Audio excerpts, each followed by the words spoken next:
Ready?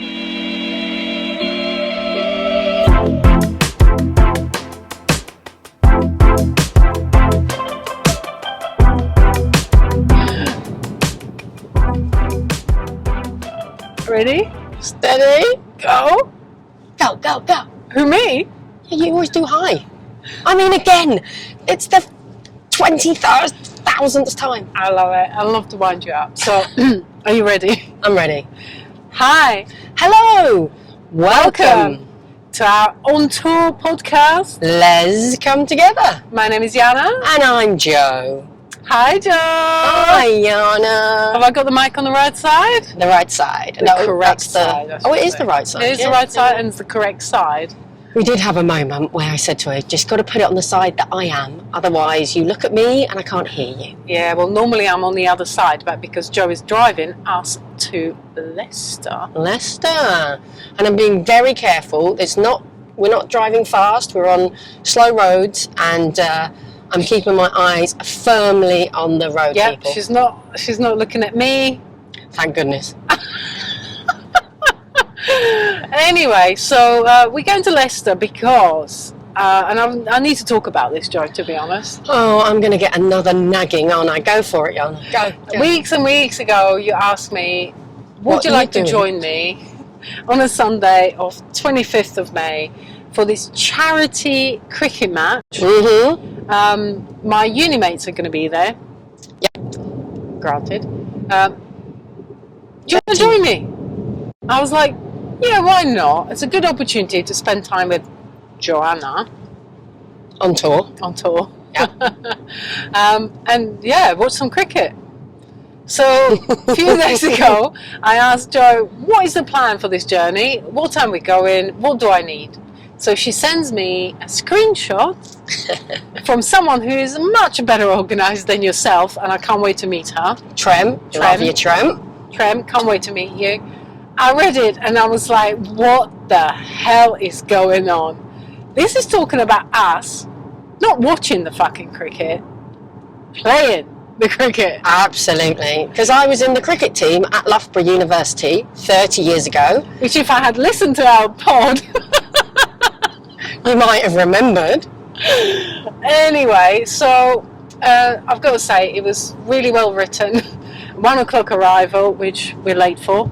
1:25 ETA. Yeah, but the traffic's been bad. Yeah, we have been on the road for years. I mean, hours. Yeah. And yeah, then I read the bit where we playing the cricket, and I'm like, I haven't got a clue, man. Yeah, Jana did send me a message going, I've never played cricket. I haven't ever held a cricket bat.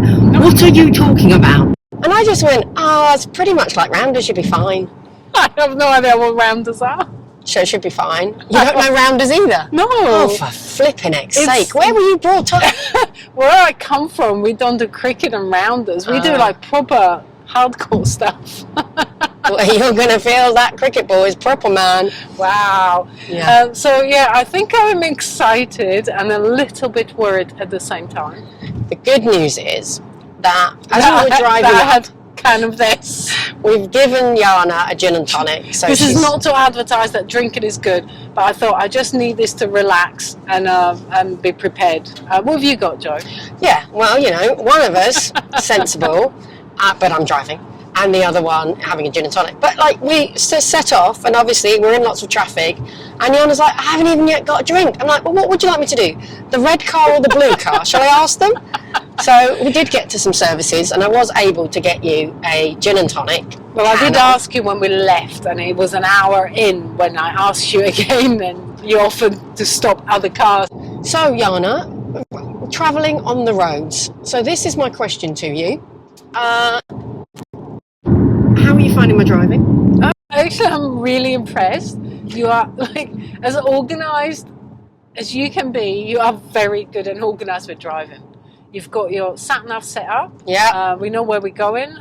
This says Edinburgh, arrival 1845, so I think we're good. Jobs are good. But actually, Jana is a bit disgusted by my car. And then I think this brings in that topic of, a car which a family use. So the dog sometimes has to come in the front seat because the back's full, so there's little dog paws and there's dirt and there's kids and crisps and all sorts in the back. So poor Jana's a bit stressed out about what she's sitting around. But other than that, I literally have got a piece of crisp stuck to my arse. Left butt cheek. Excellent. I mean, that's and it's a all bonus. sticky, and yeah, like, there's so much dust in it. I literally offered Jo to come and clean the car. How very rude of you. I don't have the family, the kids and a dog.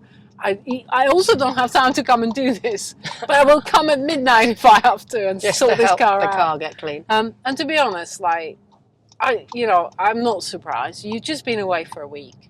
Poor Vicky has got the kids, the dog, and the car. And when is she supposed to do that? Bless her. You should come home and get on with it. Yeah, I But mean, what are you doing? I'm going with On you tour. on tour. We're so sorry, Vicky. So sorry. Actually, I will come and clean the car. No. Oh? Anyway, but the reason I want to talk about driving is, I don't know about you, but I think in relationships, how each other drives is quite a stress point. Okay, go on. Because very rarely do you have the same driving style. So I would say I'm quite an aggressive driver, safe but aggressive. Whereas I would say that Vicky is quite a... Hold on, lady. You clearly haven't got a clue what aggressive means. Okay, because you drive with police a lot, so you probably... And Molly. Oh, really? Oh my God. You think the little Molly is like so sweet and cute and just cues no. Oh my gosh. She's like, boom, boom, boom. Is she? Oh yeah. And God forbid there's a car in front of her. Right, really? Oh, she gets aggressive. She's like, what are you doing? Like, either put your foot down or move across. She's worse than I am. Oh, really? Yeah. I would not have thought that. She's a woman on a mission. When she's in behind she the wants, wheel. She wants to get to wherever she's going Fast. Okay. Me and you, your aggressive driving, I think we got onto M1 from M25 and Yes. you sat in the slow lane for ages. That lane was the lane for people coming off onto another road. And I was like, Jo, if you want to get to Leicester, maybe you should move across. And at that point, I told you, do you want to drive or shall I drive? I decided to have gin and tonic. Instead. And, this is why our ETA is 13-something, 25. It's fine. Okay, so you say my driving's okay, and then I push you, and no, it's not, because I'm in the wrong lane, because the other lane's going to go faster.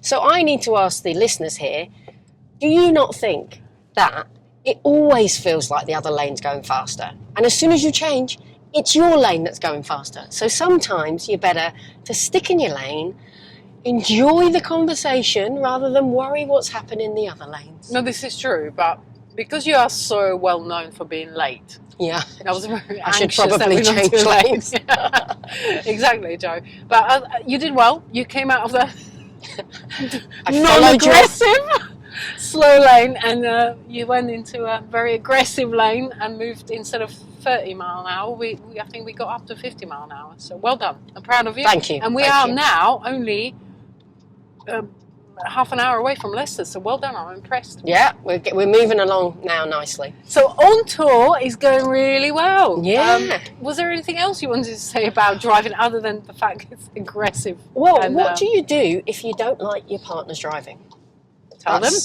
Yeah, okay. So that conversation doesn't particularly probably go very well, because driving is quite a personal thing. It is actually. And you have to drive whichever way you feel comfortable. So I feel comfortable being an aggressive driver. I've told Vicky before she needs to be more aggressive.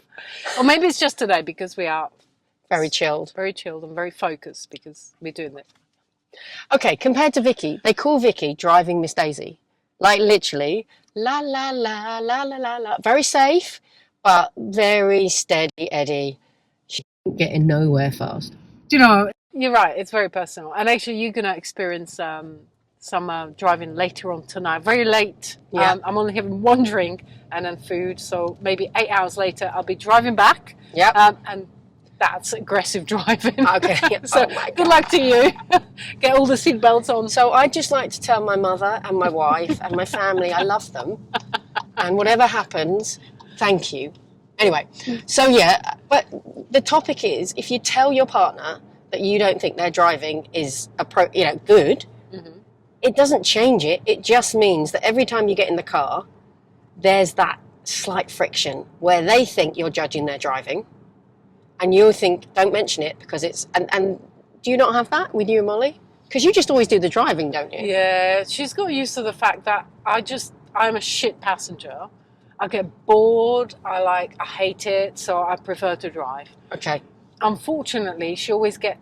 So when I've done loads of driving, we went out, say, Peak District, and then I've done all the driving around Peak District, and then most of the way back. But when I get to the boring M1, M25, I'm like, baby, would you like to take over?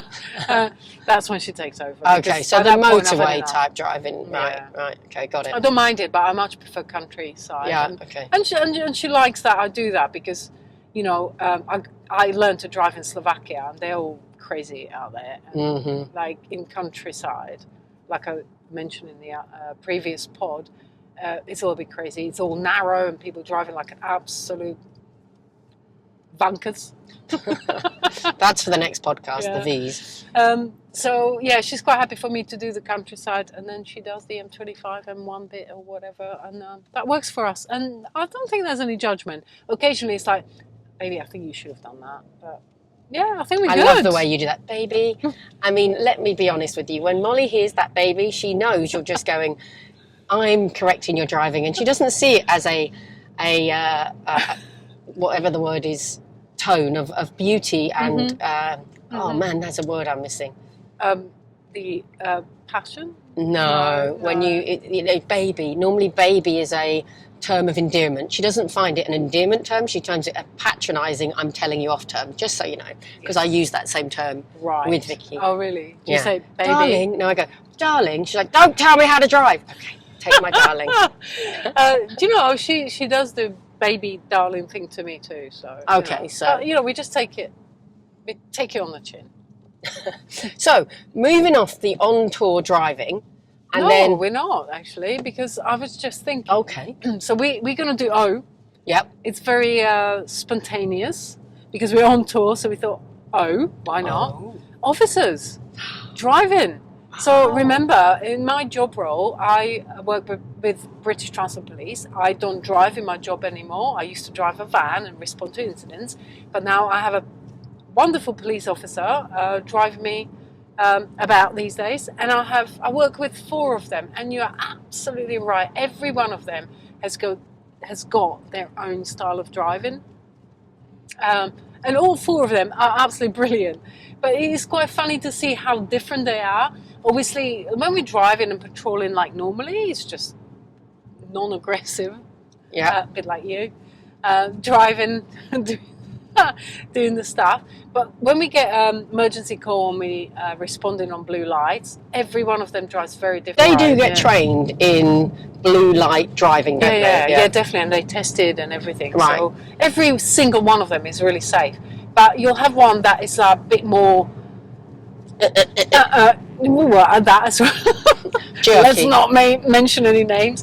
But, and you have one that is a lot slower than the other, but, we still respond in blue lights, so obviously it's a little bit faster, but to some it might seem a bit slow. But if that's what he feels is safe to him, it's great. And yeah, we are all such different drivers. So true, so true. But I will say, driving to a job on blue lights, it's awesome. Exciting. You just get there. However, I have to mention the people on the motorways, especially, that are sitting in the fast lane and will not move out of the way. They are vankers. You've got blue lights on. Yeah. Literally, a couple of days ago, we sat behind this white van for 5 minutes. Oh, wow. 5 minutes is a long time. And the driver will try to go sort of left and right to make sure that he can be seen in the wing mirrors. Yeah. This van, for 5 minutes at least, did never see us once. Wow. I imagine they had the music on really loud. They were not paying attention. Did not care. They're in the fast lane. They ain't going anywhere but there. Absolutely. We could be responding to something really serious. Yeah. It's a life or death sort of thing. And people are not paying attention. So when you fucking driving, when you are driving people, pay attention, just like Joe's doing. Eyes and ears. As it is. Okay, so any more on tours we need to talk about? On tour, yeah. No, I don't know. When you say on tour, I'm just thinking holidays. Oh, you're always thinking bloody holidays. Like, I've been looking at some holidays for September. I can't find anything suitable, so... Right. I mean, there is the whole world available in September, you know that. Nothing's closed. Okay. So, we were going to move to another O, which is a very relevant to the LGBTIA plus community, and that's outings. Oh, is that what we do next? I thought it was last, you knob. Oh, well, we can do it last if you want to do it last. It's always really good when we have this discussion before we do the pod. Yeah. And then I ignore Jo's not a fan, but I'm like, right, should we do this, and then this? And she goes, yeah. And now she's not doing that at all. Surprise! Anyway. You're much more interesting off the cuff, Jana. Oh, thanks. I'm trying. Right, so what the hell have you got on outing? Well, because outing definition is when somebody tells other people that someone is gay, lesbian, bi, without their permission. That's the definition that we just read on Google, and obviously Google's always right. So by outing somebody, you're telling other people about their sexuality. And I guess it could be the other way, in the world now, you could have somebody, I always remember that Friends episode where, the ice dancer had to come out as being straight, and it was, he was really stressed that this was horrific because he'd always thought he was gay, but actually he was straight. But anyway, another story. Yes, so outing, yeah. To be honest, but also you out yourself a lot, don't you? Yeah, that is very true. Every time we've spoken about that, don't we? That you kind of every time you meet someone new, and you introduce your partner, you're outing yourself. Yep, and that's good. But like, I'm trying to think. Okay, so there is this thing. So where I work on the railway, I'm sorry about my hair. I'm just trying to sort on my hat here, my baseball hat for the cricket match I'm going to play. She thought it was baseball, I think, people. Yeah. Anyway, same thing, no? Close. Good enough, Jana. Good enough. Right. So, tricky one. So, in my life and recently, I've had quite a few people come out to me, and like in very personal way, and it's very difficult, especially if you're quite close to them and you meet them in the environment where there's other people that you know and they know and whatever. When you're trying to have a conversation, you have to be so careful that you don't out them because they don't want to be out. So you know that they're gay, lesbian, bi, but you're trying not to let other people know by saying something flippantly like, oh, so what was your boyfriend? I mean, no, your girlfriend. Yeah, exactly. Yeah, that's like that. My whole life has been like that because people do open up to me. Okay. And you have to be super careful that you don't out them, and that's so important. That it's not your decision. Absolutely. Whether someone is out to someone else. Absolutely. Would I care if someone outed me? No, because I really am comfortable in, who I am and how I live my life and whatever. It's total open book. Yeah. In fact, go and out me. I don't care. Out me. Yeah. Tell people I'm gay, people. Yeah. They won't be surprised. Exactly. So I think that's really important. Who is and who isn't comfortable with being outed. And if you're not sure, then don't you dare do it. Yeah. It's their story to tell. Absolutely. But let's go back to the 80s, and I don't know if you remember, but there was a absolute campaign about outing celebrities and famous people. Okay. And so the gay community were desperately outing anybody they could that they thought was gay, and it wasn't always true. People like Jason Donovan got outed, I think, about 7 different times, but actually is not a gay man. And that puts somebody in... Is he not? No, I'm joking. Puts someone in a really difficult situation, because if they deny it, it means it sounds like they're homophobic. Like, I'm not gay. But if they're really not gay, they don't also want to be called gay because they're not. So...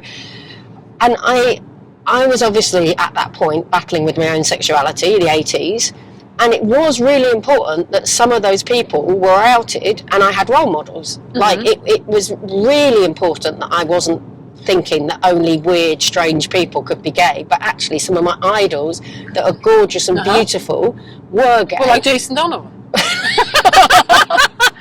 Absolutely. Wow, weird. Are you outing yourself as straight right now? I am confused, baby. I'm so confused. Tell me straight. But so... What? Don't put Jana straight. There's no chance. She's gonna... Can you imagine? No. Like, no. Not this lifetime. No. But do you see what I mean? So how do you feel about that? That campaign in the 80s was probably really important for getting to us where we are now, where it's not a topic.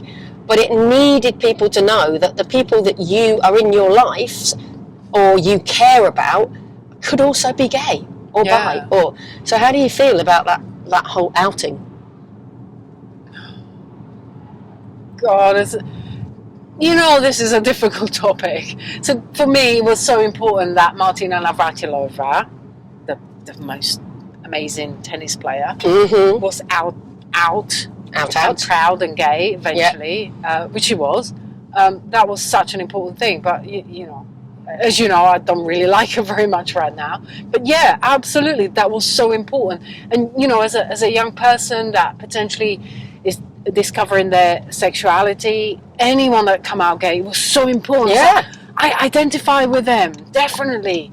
But also, it did lead me to sort of thinking that because I admired someone who was gay, my mum obviously must have known I was gay, because we spoke about the person I admired. You were obsessed with her, I was obsessed, and she would buy me magazines and, do you know what I mean, and all that. But still, when I then eventually did come out to my parents, they were like, "What? What, did you not know?" Oh yeah. I don't know if we ever spoke about this, but I was 30 when I came out to my parents. Wow. That's really late in life. But you'd been living as a gay woman for how long by then? Not with your parents knowing, but in your social... Yeah, since the age of 16. Oh my gosh, so 14 years later they were told. Yeah, wow. So 14. You're the maths person. Yeah. Oh, that's good enough. Yeah. Okay. So it's a long time to keep the secret. And funny enough, this is something I was talking about to someone recently. So York Railway Museum. How is this going to relate to outing? But okay, go. Well, currently Railway York Museum is doing this project where they want LGBT people to talk to them and do an interview about their story and their life story and their life on the railway. Okay. As a gay person. So I volunteered because, why not? Yeah. What I thought is that we're going to talk about my railway career as a gay person, but it went into details of where were you born? How was your childhood? Good. So this is exactly all of this These conversations. About, and it was like I was like, oh my god, I had no idea this is what we're going to talk about. So bear with me if I don't remember, but it did bring a lot of memories up, and actually the fact that I was hiding for so long. Yeah. And I did say, I have huge regrets that I didn't come out earlier. Did you ever come out to your dad? I did.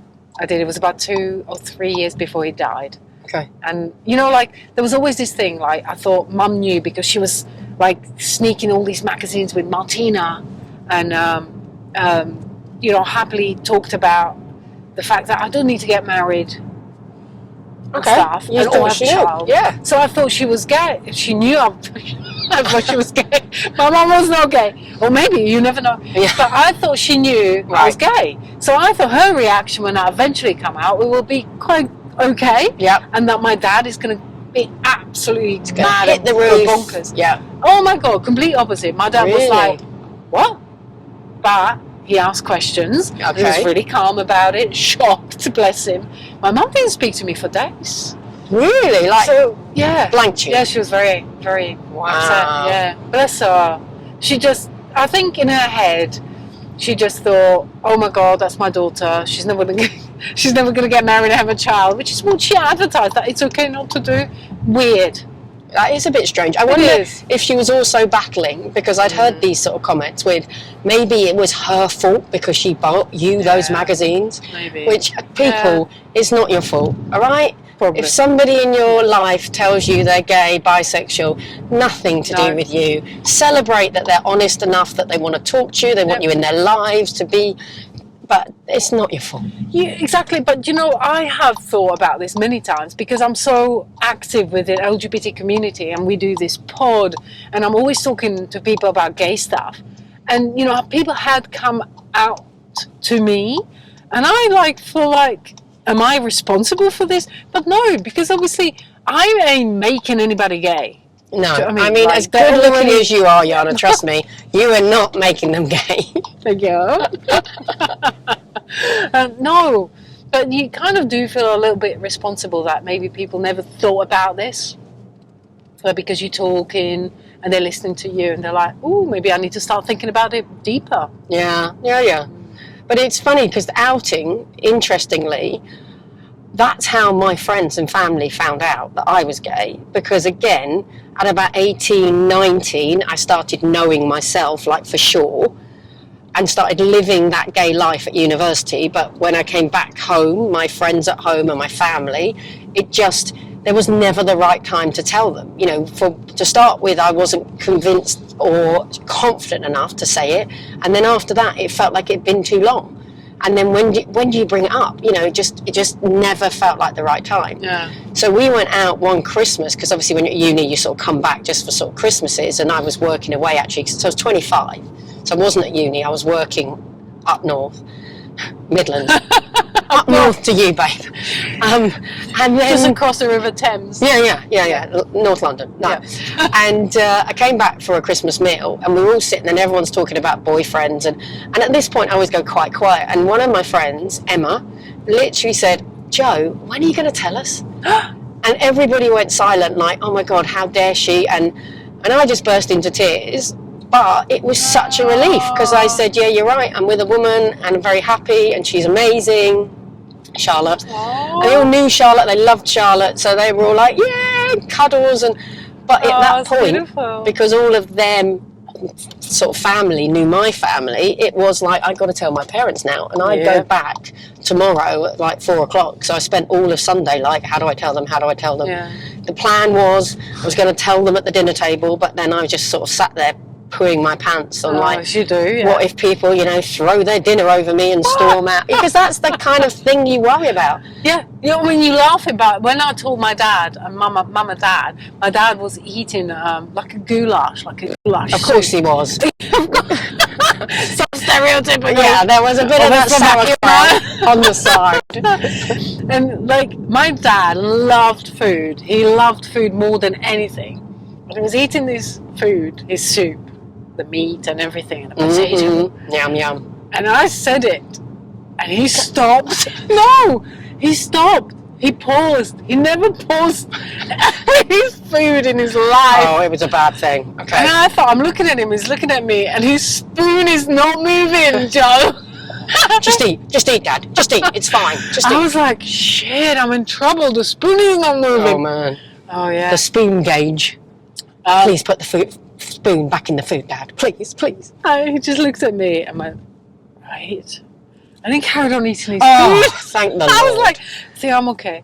He ate very slowly and then finished and went into questioning. So, yeah, shall I pause this for a sec? I think we should go. Well, we've arrived, so we're going to have to continue this later. Hello again. Hi, we're back. We took a little break. Well, we paused because we arrived, but we're back. We're back. We changed the seat, so I'm now driving for those that are watching our pod on YouTube, as we're posting as a video this time. Yeah, and I'm in the passenger seat because I had a few drinks while Jana didn't have anything. So, yes. And we found a little friend on the back seat who decided to join us, so we've got a stuffed dog sitting between her called Bobette. Bobette? I thought it was Bobina. We agreed. Oh, yeah, it was Bobina. Yeah, close enough. So, Jana, your dad had his spoon back in the soup, and it was all good. Back to the spoon. The spoon started moving. Oh, thank goodness. Which I thought was a good sign, because I've never seen my dad stop eating, like, ever. Oh, man. So I was like, uh-oh, I'm in trouble. But the spoon went back in, and he started eating. He went very silent on him, bless him, but I'm not surprised, you know. His daughter was like 31 or whatever, and just Big news. Big news, yeah. Mum walked out at that point because she was a little bit upset. Bless her. I didn't know whether I should feel sorry for her or be mad at her for her reaction, but, you know, she just went into the next room and me and Dad sat there in silence. That was it. No, but he did then ask some questions, didn't he? Yeah, once we all just took some time, we then sat down again, and he asked me a lot of questions, like, you know, like, how did you know, how did you find out, and how long did you know, and are you okay, are you happy? And it was Which are great questions. Yeah, it was lovely. Yeah, my dad was not an issue at all. My mum took a few days to sort of calm herself down and come around to the idea that's how it's going to be. But it worked out fine. And, you know, yes, I have regrets. I didn't come out to them sooner, but, you know, I did it in the end. I did it in my own sweet time. And that is, I think, all about outing. It is everybody's individual choice when they're ready, and there ain't no formula. No, there isn't. Yeah, you've got to be ready to do it, because it is a big thing. Well, it used to be a big thing. I think it's becoming a little bit more normal. It's almost like loads of new, young, modern parents, they're expected almost like to have that conversation with their children, because the younger generations, they are so much more fluid. They might not be coming out as gay, but they might be like, Mum, Dad, I'm just going to experiment. Yeah, I'm not telling you what I am because I'm working it out. And I think that's great. Yeah. Good for them. But don't get me wrong, there's still lots of kids there that feel unsafe to tell their children. Yeah, you know. Their children? Their parents. Yeah, because if they're telling their children, I'm a little worried. Anyway, who's been drinking? Yeah, you. So, Jana, we now need to go back to cricket, because Jana's just experienced her first cricket match. How did you find that, Jana? Well, cricket doesn't start with O, but oh my God. Wow, it was awesome. Like, good. I really enjoy that. I've never played cricket in my life. I never even watched it. Everyone, all your friends, I've got to say, they are just beautiful. Beautiful women, weren't they? Absolutely and wonderful. There's gay women, straight women, just lovely, lovely people. Absolutely. They made me feel so welcome. They said, don't worry, you can play, you don't have to play, but if you're playing, well, they didn't really say much other than, just come here, you'll be fine. Yeah. Didn't know the rules, so kind of everyone shouted at me as it was going on what to do. And you just followed instructions? I think I did, and I followed them pretty well. You did grand. I think so. I batted a few balls. I caught a few balls. Yeah. And I. Are you bold? Whatever that means. Yes, I did that. and I hit the wicket. You did stump somebody. Amazing. Yeah. So, and can I just say, some of these wonderful ladies, women, I have not seen for 30 years, and yet it was like we... Kidding me? No, I literally, some of them I've not seen for 30 years, but it was like, Joe Sales, we remember you. Don't you remember the time when you... Yep. We were sat in the car and we got to traffic lights and we all took our T-shirts off and ran around the car and got back in. Don't do this at home, people. But I didn't remember, but suddenly I had a flashback, and yeah, we did that. It was great. Just standing there and watching you all, like, there was loads of hugging and reminiscing, and just looked like, you like really tight group. So that's weird that you haven't seen each other for so long. I know, crazy. And we won't leave it another 30 years. Yeah. And then Penny brought the guitar out and we were singing some songs. And it was beautiful, honestly. Yeah. Every single one of them was just so lovely, Joe. You're very lucky to have friends like that. I am very lucky, and shouldn't leave it 30 years to see them. Oh, so that's disgusting. I know. But we wore our T-shirts, the podcast T-shirts, so hopefully we've got at least one more listener. Yeah, well, I'm hoping one of you ladies, if you are listening, because you are going to listen to this, because we are going to send it to you. I've already spoken to Joe. You all know, all of you know, I know you know, because I've spoken to you, how disorganized Joe is. But I will send her the video link and she will forward it to you. Yes. And we shall see each other soon. And it was so brilliant and beautiful. And, there were a lot of times when I felt a lot of, I don't know, sort of regret for how I behaved. at university because I was in the closet a long time and I was battling with my own demons, and I felt like sometimes I was a bit of a dickhead, you know, trying to be too funny and hurting people's feelings and what I might say.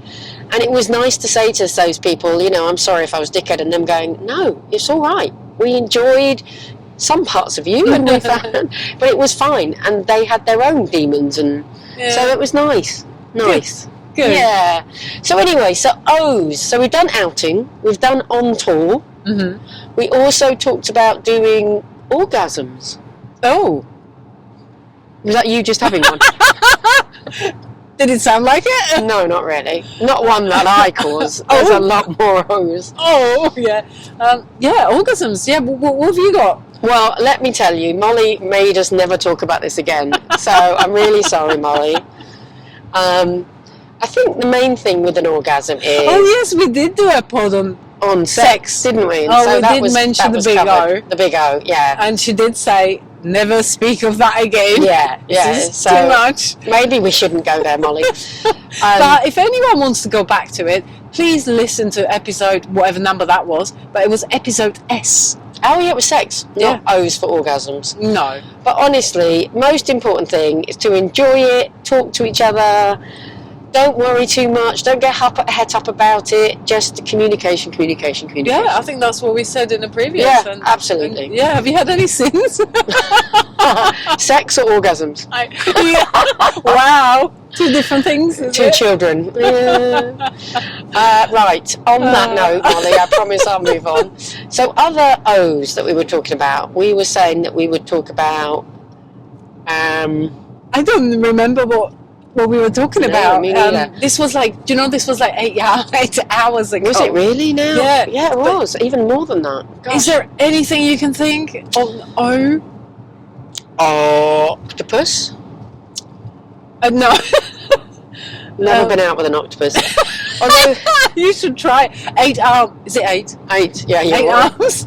3 hearts. Do you know? Octopus has 3 hearts. Oh, it'd be all over you. Yeah. I did once snog somebody. Yeah, it was in my experimenting time with men who seemed to have arms everywhere. Do you know what I mean? They're like, yeah. Felt octopusy. Okay, Jo, I think we need to get back in line. Okay. I think it's come back to me.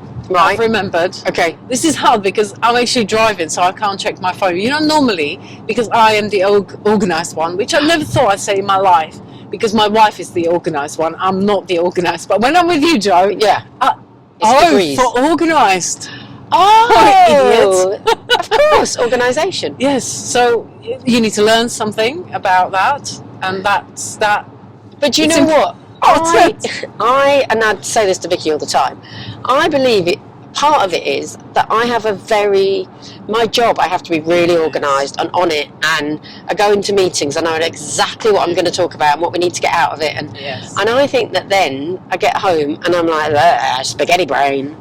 Yeah, I think we've mentioned that before as well, and it's never going to change, let's be honest, but I think I'm half organised, so it's working. Yeah. So when I'm with the wife, Molly, the wife, she's organised. When I'm with you, I'm organised. So we're all good. However, I'm now driving, so I can't be organised because I can't check what we were talking. But it has come back to me, and unfortunately, it wasn't a very happy one.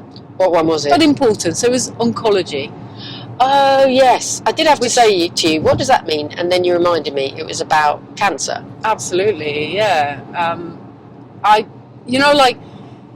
Did you ever get that when, like, I feel like I've been in and out of hospital and having some checks done and scans and whatever I need quite a lot of times, but I absolutely hate when I go to hospital and see oncology. It just makes me so sad, like. Yeah, but I think this is something we have to retrain our brains about. So yeah, I was just saying, got rudely cut off by Jana's phone being full, that we have to retrain our brains because, yes, big word, cancer is flipping scary, but something like 1 in 2 now gets it, and it is not a death sentence, and it's so important to be really positive. And obviously everybody knows somebody they lost because of cancer, but if you've got or get or hear somebody's getting cancer, it's going to be okay a lot of times, and I think it's important you feel the positivity. I had someone recently who was diagnosed with stage 4 cancer, cervical, and is now absolutely clear of cancer. So yes, it's a miracle, but it happens. So we have to fight this thing with positivity too. Yeah, absolutely. I've seen quite a few people throughout my life that died with cancer, and it was horrendous. But times have progressed, and it is much better. But it does still freak me out every time I go to hospital and see oncology. I'm like, you just, it's not a place you want to end up. But yeah, it does freak me out. Fair enough. Yeah, fair enough. Horrible. And it's okay to have fears and horrible things. And we hopefully the next one we're going to talk about vulnerabilities, and maybe that's some people's fear and vulnerability. Definitely. So on that note, I think we are losing the light, as you can see. Sunset's happening behind us. For those that are watching rather than listening, because those that are listening, Jo, they can't see. Well, let's close your eyes and imagine the light is going. Jana is also losing space on her phone, so we can't do much more. Yeah, and I'm losing battery. Exactly. And to be honest, at this point, I'm losing will to live, because how far is Woking? We've still got, people, another 50 minutes. You're going to have to put up with me for 50 minutes, Jana. Do you know what, Jo? I've enjoyed today very much. It was an ideal time to do it because I worked a late shift yesterday and I'm back on early shift tomorrow. But it was 100% worth going to see your friends, play some cricket, have some laughs, loads of hugs. Absolutely loved it. Brilliant. So special. Thank you. No, thank you for coming and joining me on what is quite a long journey, but worth every minute of it. So people, take those long journeys to see the people that you love and care for, and in the meantime, go on tour. It's great fun. Absolutely, yeah, I loved it. On tour, let's do that again, Jo. So it's bye-bye from me. Bye from Jana. Ciao. Bye.